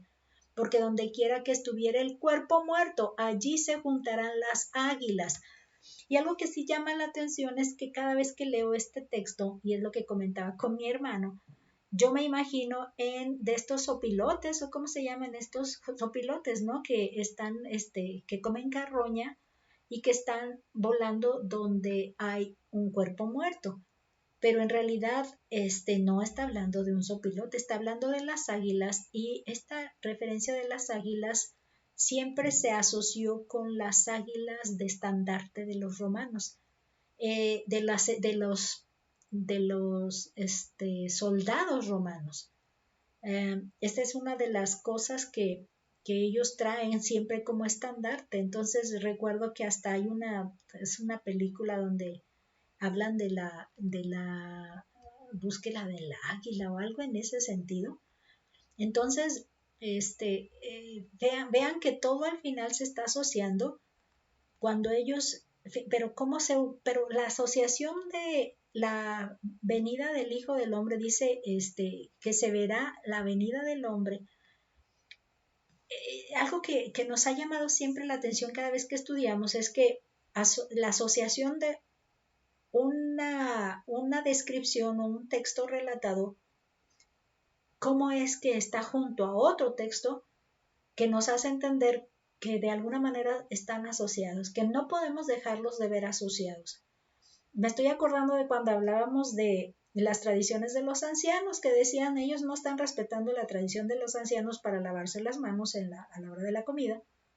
Y entonces le dice, me acuerdo que la referencia a la respuesta del Señor Jesús dice, ustedes y sus ancianos tradiciones, pues entonces, ¿por qué dejan de atender a sus ancianos cuando le dicen a una persona, esa ofrenda es corbán, esa ofrenda que tú dices que dedicas es para el Señor, así que no se la vas a poder dar a alguien más? Entonces, ese dinero que pudieron haber usado para ayudar a un padre anciano o familia anciana, madre, padre anciano, ya no le permites ayudar a su familia. Entonces, ¿se acuerdan que hablábamos de esto? Estoy acordándome de la asociación. Entonces, aquí lo que vamos a ver es que se está asociando dos textos, uno cercano al otro, uno seguido del otro. Dice, porque como el relámpago que sale del oriente más al occidente, así será también la venida del Hijo del Hombre. Y aquí tenemos que tener también cuidado o entendimiento con la palabra venida. Porque cuando le preguntan, si dice, ¿cuándo vendrás o cuándo estarás acá? Porque dices que no te vamos a ver, ¿cuándo vendrás? Y él cuando está describiendo usa esta otra, venida, vendrás. Esas dos palabras las vamos a observar ahorita. Y cómo está relacionado, dice, porque donde quiera que estuviera el cuerpo ahí se juntarán las águilas. Entonces la venida del Hijo del Hombre de alguna manera va a estar representada por estas águilas. Entonces eso es lo que vamos a observar. Y es precisamente el evento. Dice, a partir de este momento se presenta un paralelo de lo que el Señor Jesús les viene diciendo y la manera en que se verá su presencia en medio de todo esto. Este es algo que precisamente es difícil de poder entender, pero lo puedo entender de esa manera, porque no nos está llevando a un evento futuro hacia nuestro tiempo, sino a un momento de cumplimiento de los designios determinados por Dios, que de alguna manera se representan como la presencia del Señor Jesús. Y no estamos hablando de una venida física como la estamos esperando, sino de una presencia del Señor Jesús en cumplimiento de un designio, que es a lo que también hacíamos referencia el día del Señor, que es cuando Él cumple su juicio, en este caso a Jerusalén. Y precisamente, fíjense, este esquema lo estoy no pirateando, tomando de uno de nuestros comentarios, pero es haciendo precisamente el énfasis de que no se trata de la segunda venida del Señor Jesús, sino de la presencia del Señor Jesús en cumplimiento de su juicio. Y aquí es donde vemos las citas bíblicas, donde vemos que en los primeros versículos menciona a los falsos cristos y los falsos profetas, y ya en los siguientes versículos los está mencionando nuevamente. Y luego habla de la persecución y apostasía, y acá habla de los peligros aún para los escogidos, o sea que les está haciendo entender que aún dentro de su presencia están ellos también en ese tiempo de aflicción involucrados también. Pero de alguna manera van a ser cuidados de alguna manera para que no sean destruidos con todos los otros ya determinados a morir. Dice, habrá hambre y guerras hambre y pestilencia, acá angustia de las naciones, lo vuelve a mencionar, vean en los versículos siguientes. Gran tribulación, y acá habla de esta gran tribulación, la asocian con las sucesos que el sol y la luna se oscurecen, eventos de tipo estelares, ¿no? O sea, de las potencias celestes, algo referencia a esto. Y fíjense bien, abominación desoladora, que es la presencia del ejército, y la hace en relación con la señal del Hijo del Hombre. Entonces es como si el ejército romano fuera la espada desenvainada del Señor para ejecutar su juicio a través de ellos. Y esto es algo que nos hace claridad de que no está hablando de nuestra segunda venida y de la tribulación para nuestro tiempo hoy en día, sino de el juicio para ellos y la manera en que se considera que él iba a estar presente cuando le iban a exclamar bendito el que viene en el nombre. Entonces a esta referencia se hacía el Señor. Y luego cuando ellos tienen que fugarse, los cristianos, entonces se determinaría la salvación. Dice, si no, el que perseverare va a salvar su vida. Entonces esto es una de las cosas que sí estoy encontrando como algo bien sólido. No es algo que haya que torcerlo, sino está bien sólido, bien fundado con esta referencia y al contrario, no es tan sólido si lo queremos mandar este pedazo para Jerusalén, este pedazo para cuando el Señor venga en un tiempo futuro que todavía hoy en día 2020-2022 no se dará, no se ha dado.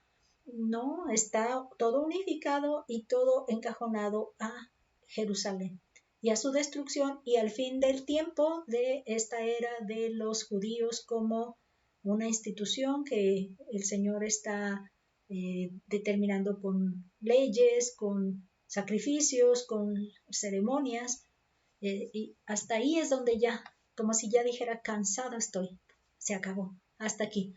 Entonces, en este sentido es la profecía hasta ahí lo menciona. Entonces, ¿qué es lo que vamos a entender? Esta venida del Hijo del Hombre se narra así, dice, e inmediatamente después de la tribulación de aquellos días, porque viene mencionando todas las cosas que están ocurriendo, dice entonces, aquí es parte de lo que vimos hace un rato, pero nos estamos retomando la lectura, el sol se oscurecerá y la luna no dará su resplandor, y las estrellas caerán del cielo, y las potencias de los cielos serán conmovidas. Entonces aparecerá la señal del Hijo del Hombre en el desierto, y entonces lamentarán todas las tribus de la tierra y verán al Hijo del Hombre viniendo sobre las nubes del cielo con poder y gran gloria. Y enviará a sus ángeles con voz de trompeta y juntarán a sus escogidos de los cuatro vientos desde un extremo del cielo hasta el otro. Fíjense que este texto me hace referencia como si fueran, cuando juntan el botín o juntan los sobrevivientes, ¿no? Los juntan los sobrevivientes para decir, pues ahora nos toca a nosotros, de aquí en adelante vamos a seguir. Pero entonces se recogen los que salen cuando ya se acaba el desastre y ya empiezan a, pues adelante, a seguir adelante, ¿no? Algo en este sentido me dice. Dice, este pasaje nos abre la ventana al pasaje en que Daniel vio esta venida del Señor Jesús. Y otra vez volvemos a Daniel, porque Daniel vio en visión esta profecía, este futuro lo vio él y lo profetizó, lo dejó registrado. Vamos a ir a la cita que es Daniel capítulo 7 versículos 13 y 14. Dice, miraba yo en la visión de la noche y he aquí con las nubes del cielo venía uno como un hijo de hombre que vino hasta el anciano de días y le hicieron acercarse delante de él y le fue dado dominio, gloria y reino para que todos los pueblos, naciones y lenguas le sirvieran. Su dominio es dominio eterno, que nunca pasará, y su reino uno que no será destruido. Fíjense cómo es como nos hace esta referencia, nos hace saber que el Señor Jesús está recibiendo todo lo que, por decir, la promesa de Dios para él. después precisamente de ya haber entregado su vida y haber hecho el pago para salvación de todas las personas. Entonces llega a la presencia de Dios y entonces es como coronado, es como dotado, es como se le entrega por fin el documento de validación de lo que se le había prometido. Entonces, cuando esto sucede, está relacionado este evento con haber ya terminado con la institución que venía presente de los judíos y precisamente se llevó a cabo en la destrucción, acabándose ya, destruyéndose esto, ya se acabó esta institución, esta nación, esta organización, esta era, esta edad de ceremonias. Y entonces él está en la plenitud ahora. Este hecho lo hace pleno ahora. Y entonces, vamos, a lo mejor sí los voy a adelantarles, pero quitó el tapón que venía deteniendo cómo iba a fluir toda su presencia y su reino ya en la tierra. Y este evento lo está destapando y ahora por fin ya está con toda la plenitud. En el comentario de Jameson, Fausset and Brown dice, ahora bien, si el lector va a Daniel 7, 13 y 14, que lo acabamos de leer, y los conecta con los versículos anteriores, encontrará, creemos, la verdadera clave del significado de nuestro Señor aquí. Allí los poderes que oprimían a la iglesia, simbolizados por rapaces bestias salvajes, son convocados ante el tribunal del gran Dios, quien como el anciano de días se sienta con sus asesores en un trono ardiente, millares de millares sirviéndole, millones y millones de pie ante él como para servir, para atender sus indicaciones. El juicio está fijado y los libros abiertos. Quien se guía por las meras palabras dudaría que esta es una descripción del juicio final, o sea, lo que nosotros estamos creyendo que va a ocurrir cuando el Señor ya venga por nosotros. Dice, y sin embargo, nada es más claro que lo que no es, o sea, no es eso, sino una descripción de un vasto juicio temporal sobre cuerpos organizados de hombres por su incurable hostilidad hacia el reino de Dios sobre la tierra. Bien, después de que haya pronunciado y ejecutado la condenación de estos, y así se haya preparado el lugar para el desarrollo sin obstáculo del reino de Dios sobre la tierra, ¿qué sigue? Entonces, la descripción que nos da Jameson, Fausset and Brown nos hace entender que todas estas descripciones de fin de algo, está hablando de este fin precisamente dando un juicio temporal. Entonces nos hace volver a esos textos del Apocalipsis donde habla de libros y entonces nos hace de alguna manera, espérame, entonces, ¿no estamos por recibir nosotros un juicio con libros abiertos? ¿Es realmente lo que ocurrió en el tiempo de Jerusalén entonces?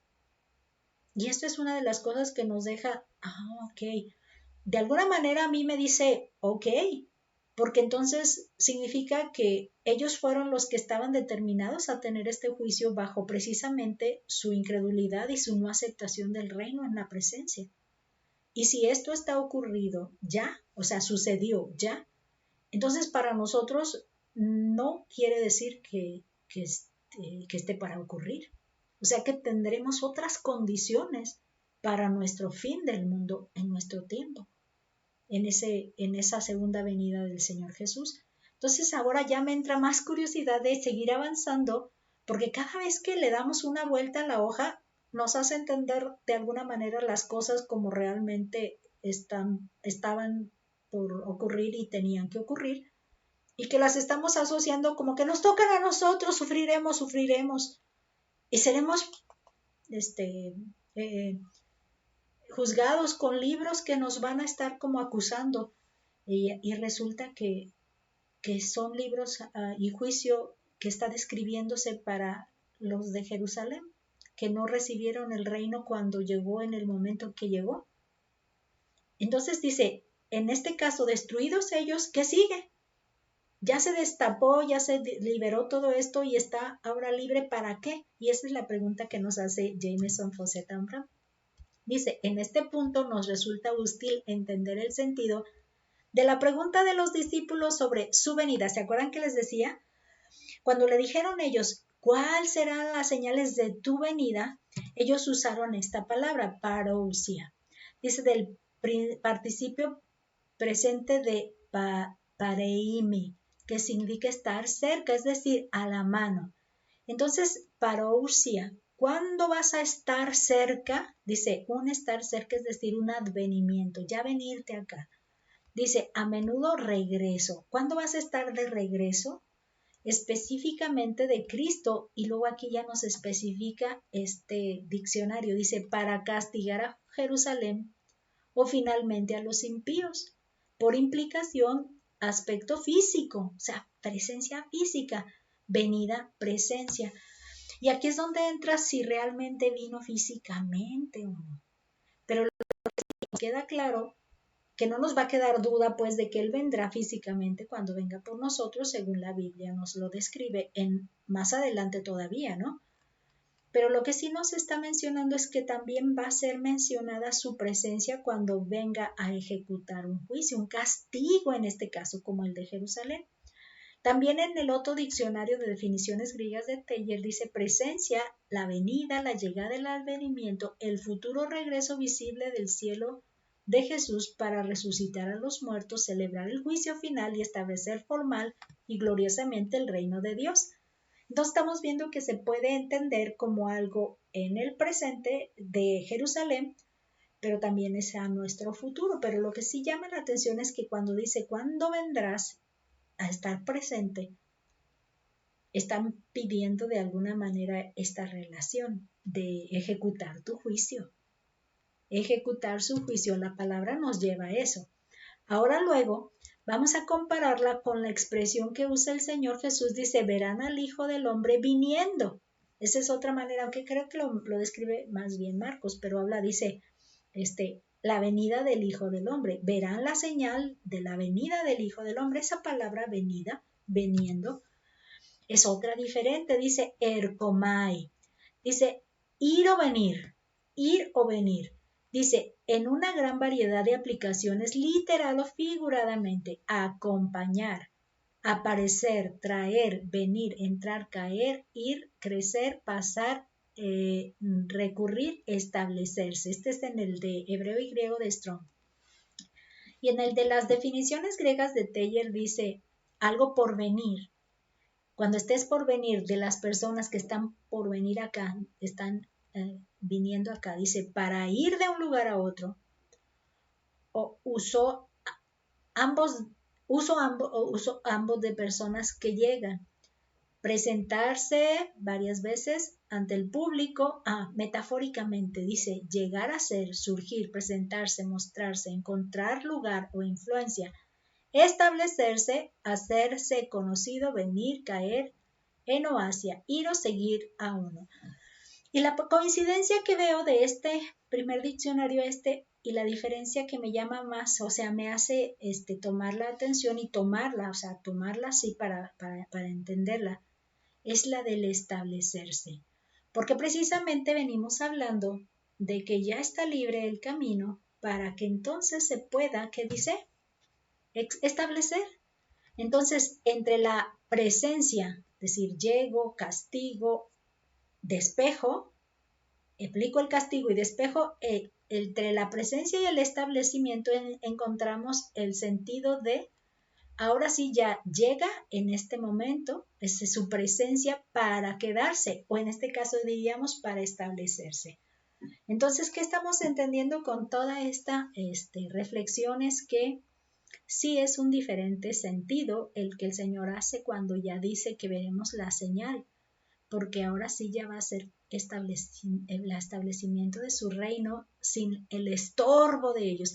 ¿Se acuerdan que él dice que ustedes son un estorbo porque no dejan entrar, ni tampoco, no entran, ni dejan entrar a los que quieren entrar detrás de ustedes? Entonces, era necesario quitar esa piedra para que el reino pueda ahora establecerse. Y a partir de este momento, este reino está establecido. Por eso nosotros entendemos que estamos viviendo en el reino, actualmente en el reino de Cristo. Y nosotros estamos viviendo una relación diferente, libre ya de estos obstáculos que precisamente se determinaron en ese punto, y hasta ahí era necesario que se registrara acerca de la Biblia.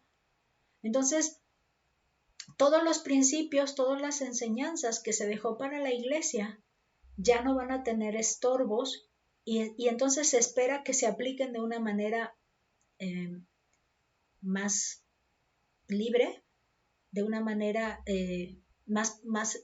con más raíz, con más fundamento, a partir de que se quitaron los obstáculos, ¿no? Entonces, nada más tengamos claro que si toda la Biblia, hasta el Apocalipsis, se escribió antes del año 70, por lo tanto, lo que nos queda a nosotros son los principios que se escribieron referente a la iglesia de Cristo que somos ahora, y que estamos en la que estamos participando, iglesia de Cristo. Entonces, la presencia y el reino llegaron ya para quedarse estables, y es en el que estamos viviendo actualmente. Por lo tanto, no vamos a luchar por cosas todavía, o sea, no estamos por luchar por cosas, no tenemos un todavía pendiente de algo, sino que ya se hizo, ya otros lo vivieron y nosotros lo estamos gozando ahora de esta libertad. Vamos a imaginarnos como nuestro país. ¿Y cuántos, ahora que en este gobierno se nos está invitando a que tengamos más presente nuestras luchas y nuestras cosas por las que entregaron su vida nuestros anteriores presidentes, se puede decir caudillos, que de hecho eran representantes de nuestro pueblo, ¿no? Que eran como oficiales de gobierno, ¿no? Y ellos tuvieron que entregar su vida para que esto ocurriera, para que tuviéramos la libertad que ahora tenemos, las leyes que ahora tenemos. Entonces, algo parecido con esta época de Jerusalén. Se llevó a cabo esto para limpiar, para quitar lo que estorbaba, y ahora estamos viviendo en una libertad, en la presencia del Señor Jesús en nuestra vida, y como una iglesia que ahora está viviendo por los principios que se espera de que vivamos, sin obstrucciones, y pues sí, seguir viviendo o viendo las enseñanzas del Señor Jesús, porque son aplicables como principios hoy en día en nuestra formación como iglesia. Fíjese que el comentario de Jameson Fossé Dambrand dice: bien, las visiones nocturnas nos sigue relatando a Daniel cómo es que él profetiza esta situación de Jerusalén. Bien, las visiones nocturnas, y aquí uno como el Hijo del Hombre venía con las nubes del cielo, y vino al anciano de días, y ellos, los asistentes angélicos, le acercaron delante de él. ¿Con qué propósito? Para recibir la investidura en el reino que como Mesías le pertenecía por derecho.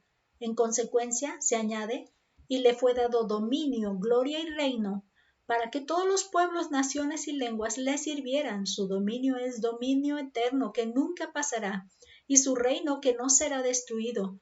Comparando esto con las palabras de nuestro Señor, nos parece a nosotros que la frase el Hijo del Hombre viniendo en las nubes con gran poder y gloria, según Juan 1:51, significa que cuando la venganza judicial que tenga lugar una vez sea ejecutada en Jerusalén, y el terreno así despejado para el establecimiento sin obstáculos de su propio reino, sus verdades, aclamaciones, diría yo, aunque me lo tradujo como reclamaciones, aclamaciones y derechos reales, serán afirmados y manifestados visible y gloriosamente. Vean cómo es Jameson Fossé Dambrand nos da claridad con esto que vengo platicando. Este era el momento que se estaba cumpliendo, por el cual él iba a ser reconocido como bendito el que viene en el nombre del Señor, porque ya va a venir dotado de todos sus derechos reales. de esa gloria, de ese poder que ganó al ser obediente y se le prometió que se le iba a dar ese reconocimiento. Entonces él ya fue reconocido con todos estos derechos, y precisamente es cuando ya ellos lo reconocen porque lo reconocen. ¿Se acuerdan que hay un texto que dice que llegado el momento ellos se iban a arrodillar ante el nombre de Jesús, que es el nombre sobre todo? Y ese texto recuerdo que es, creo, Efesios, donde menciona que para que le dio un nombre que es sobre todo nombre, para que en ese nombre se doble toda rodilla. Entonces es donde decimos que tarde o temprano terminaron ellos arrodillados con la presencia del Señor. Igual como decimos que va a suceder hacia nuestro futuro, pero aquí se ve que está sucediendo tan claro, ¿no? Dice, la reunión de los escogidos nos asegura que fueron preservados vivos hasta el final de la destrucción, volviendo a pensar que es este tiempo donde se recogió ya después de que se dio el acortamiento de esta situación. Dice Jameson Fawcett-Brand que Lightfoot lo explica así: cuando Jerusalén sea reducida a cenizas y esa nación inicua sea cortada y desechada, entonces el Hijo del Hombre enviará a sus ministros con la trompeta del Evangelio, y ellos reunirán a sus escogidos de las diversas naciones de los 4 ángulos del cielo, de modo que a Dios no le faltará una iglesia, aunque su pueblo antiguo sea rechazado y desechado. Sin embargo, siendo destruido el antiguo pueblo dedicado al Señor, o sea, judío, una nueva iglesia será llamada entre los gentiles. Entonces es que nosotros entramos en acción, que veníamos diciendo desde la otra clase, que como ya no estará esta institución, que ellos iban a tener el derecho por antigüedad de llevar a cabo la proclamación del reino y pues el goce de estar en el reino, ahora se nos abrió la puerta a nosotros como gentiles y ahora nos está tocando ser parte del reino en una iglesia que es la iglesia de Cristo, y nos toca a nosotros el proclamar de este mensaje del reino, y está, como decíamos, el balón está en nuestra cancha y lo estamos moviendo nosotros, y este es el tiempo que precisamente sucedió a partir de esa destrucción. También se confirma. La parábola de la higuera, ya para terminar, dice: de la higuera aprended la parábola cuando ya su rama está tierna y brotan las hojas, sabéis que el verano está cerca. Así también vosotros, cuando veáis todas estas cosas, conoced que está cerca a las puertas. De cierto os digo que no pasará esta generación hasta que todo esto acontezca. El cielo y la tierra pasarán, mas mis palabras no pasarán. Entonces aquí queda claro de que todo esto se va a ejecutar hasta este tiempo. Todo esto, que quede claro, todo esto, no sacar esto para acá y esto para acá. No es para esto después y esto para hoy, esto después y esto para hoy, no. Todo hasta este punto es del tiempo de Jerusalén, de la destrucción de Jerusalén. Dice, las señales de la destrucción del templo de Jerusalén y el término de la composición religiosa judía son evidentes y sencillas de entender. Entonces él vuelve a decir, es que esto va a ocurrir para este tiempo. ¿Qué nos dice la escuela de la Biblia de Cambridge? Dice, aprende una parábola de la higuera. Más exactamente, aprende de la higuera su parábola, la lección que enseña la higuera. La parábola se relaciona con el sitio de Jerusalén y la ruina de la nacionalidad judía. En primavera, y la higuera estaba liberando sus brotes. Era primavera y la higuera estaba liberando sus brotes. No más ciertamente esa señal natural predice la llegada de la cosecha, que las señales de Cristo pronosticarán la caída de la ciudad santa. Entonces es como hacen esa. Ellos nos dicen que viene en la primavera viene la cosecha. Estas señales nos dicen que viene la destrucción. Son la semejanza. La secuencia de eventos históricos es tan cierta como la secuencia de esos eventos naturales. Y el primero, al menos hasta cierto punto, está al alcance de la misma inteligencia humana que vislumbra la promesa del verano. Así reprendió Jesús a los fariseos por no discernir las señales de los tiempos como discernían la faz del cielo. aquí fíjense que se asemeja cuando les dice que como ellos no ven el cielo y dicen, tiene arreboles, esto va a pasar.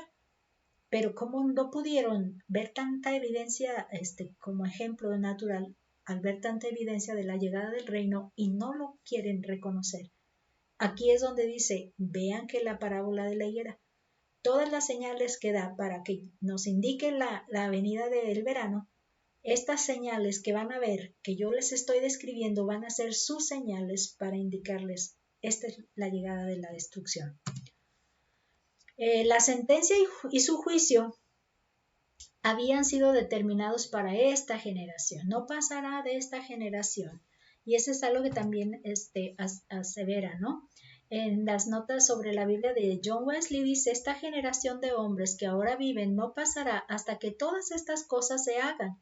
La expresión implica que gran parte de esa generación pasaría, pero no toda, y así fue, porque la ciudad y el templo fueron destruidos 39 o 40 años después, porque estábamos con el año 30 y esto fue en el 70. Entonces esta es. Y el comentario de la Biblia del expositor nos dice, anexadas a la profecía principal hay algunas advertencias adicionales en cuanto al tiempo, según Mateo hasta el pasaje del 44, pero eso lo vamos a ver en la próxima lección.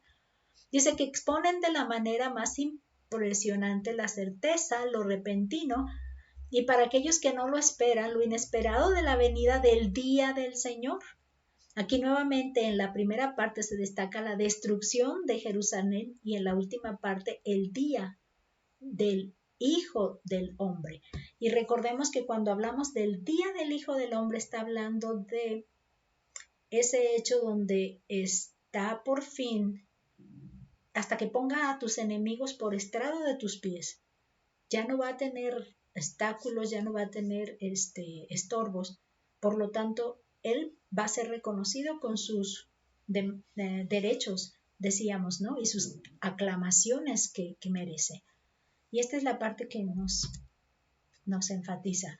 Dice que habían sido, creo que estoy repitiendo por error, nada más por verificar. Sí, miren, estoy repitiendo por error y nos vamos a mismo dice Jameson Fawcett, dice, esta es la expresión más fuerte de la autoridad divina con que Jesús hablaba. No como Moisés o Pablo habrían podido decir de su propia inspiración, porque semejante lenguaje sería incongruente en alguna boca meramente humana. Déjeme ver, dice que lo de mis palabras no pasarán, ¿no? Ese era, me hizo falta hacerle alguna narrativa con relación a la de mis palabras no pasarán. Lo voy a tratar de corregir ahora que estemos presencial. Dice, esta es la expresión más fuerte de una autoridad. Jesús podía, por su autoridad divina, expresar de esa manera.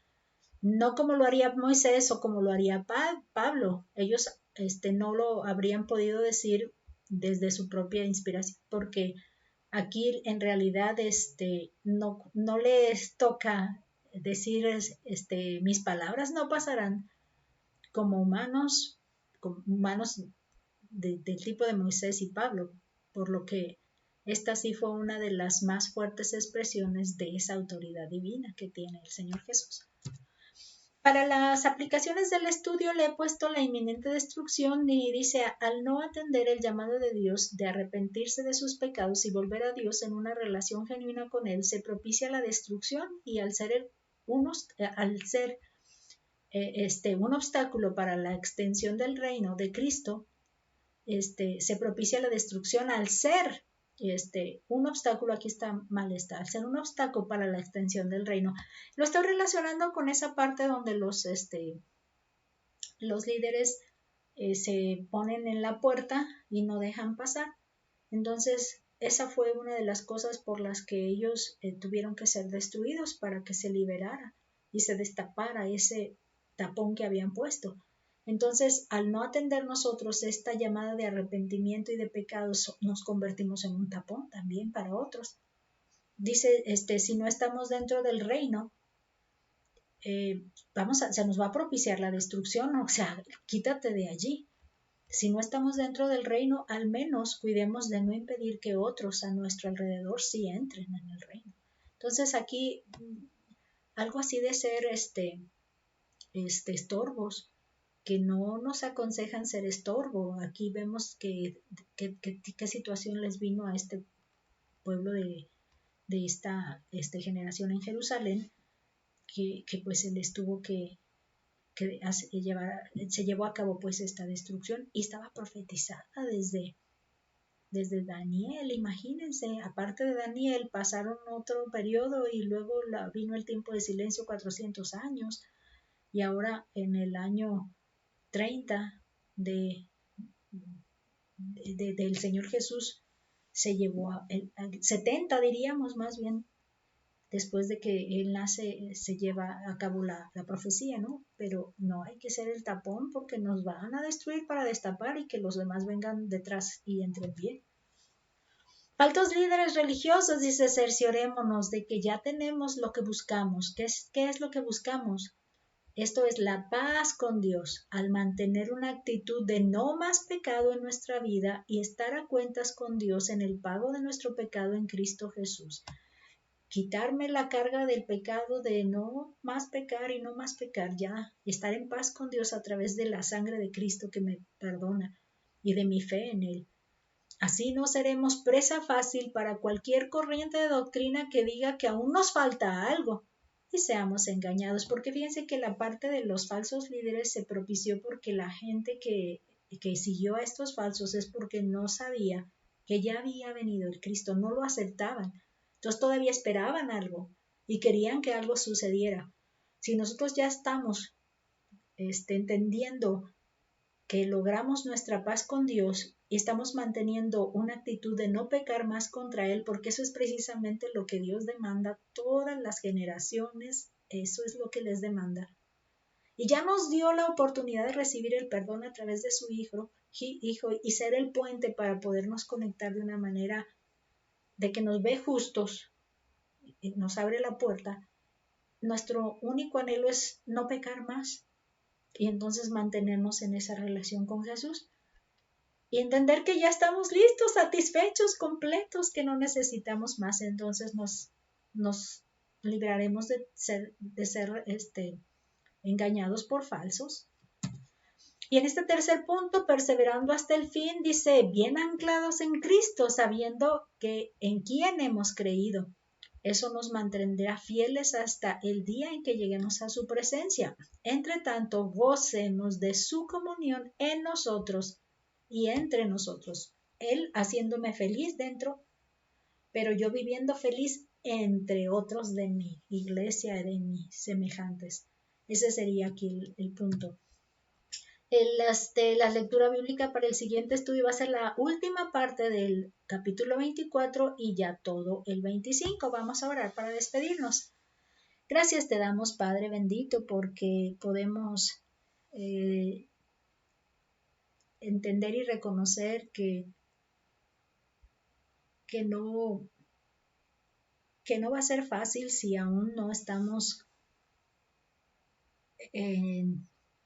aceptando seguirte y acercarnos a ti, rechazando nuestros pecados y buscándote para que a través de Cristo podamos ser limpios y acercarnos sin miedo y sin temor de poder ser eliminados por causa del pecado. Te damos gracias porque tú has hecho posible que esto ocurra y sabemos, Padre, que si a Jerusalén, que es parte de tu pueblo, no lo pudiste esperar más ni dejar pasar su actitud, tampoco a nosotros nos dejarás pasar esa actitud. No somos, ¿quién somos nosotros? No nos creamos que solo ellos han sido los únicos que están en una condición de ser determinados a destrucción. Entendiendo, Padre, física, espiritual, de cualquier carácter que se pueda presentar, sabemos que si somos un estorbo para que tu reino se establezca aquí en la tierra, tú te encargarás de destruirlo para que este reino tuyo no se limite y se pueda extender a todas las personas. Te pedimos, Padre, entendiendo este mensaje, que nos permitas no caer en ese tapón, que no nos hagas, que nos ayudes a no ser hipócritas o fingidos o convenencieros, donde solo queramos las bendiciones, sino las responsabilidades, ni los compromisos. Ayúdanos a poder ser comprometidos con esto que tú nos ofreces, pero en entendimiento claro, con conocimiento claro de lo que tú nos ofreces, Padre. Y ayúdanos a poder sentirnos satisfechos de que es suficiente lo que tenemos contigo, y eso nos ayude a no ser engañados por corrientes, doctrinas, ni nada más que tengamos que estar todavía tratando de ejecutar por nuestra cuenta.